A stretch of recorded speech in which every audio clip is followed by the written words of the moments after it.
I was recently asked what the yield keyword does in Python. And to explain what the yield keyword does, you have to explain two other parts, which are iterables and generators. So to understand, an iterable, when you create a list, like some list equals, one, two, three, you do for I in my list or some list, I'm sorry, print I.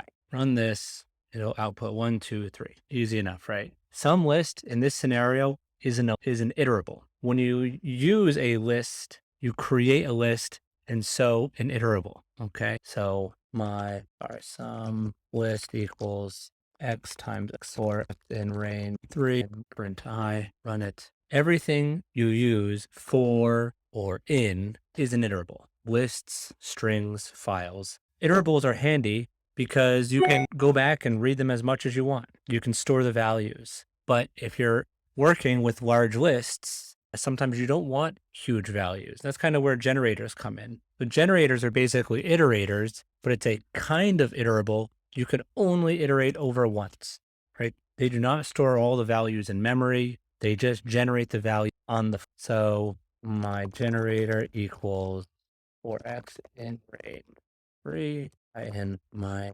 generator. Print. It's exactly the same, but you use the parentheses rather than the brackets. But you cannot perform a for I in my generator a second time since generators can only be used once. They calculate 0, then forget about it, and calculate 1, and end calculating 4 one by one, right? So yield is a keyword that is used just like return, except the function will be a generator.